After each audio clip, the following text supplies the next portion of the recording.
Assalamualaikum warahmatullahi wabarakatuh dan salam sejahtera. Selamat pagi semua.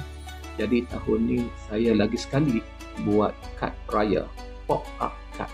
Jadi ini dia kad rayanya. Selamat Hari Raya. Belakangnya pun Selamat Hari Raya. Okey, jadi kita nak tengok dalaman dia macam mana.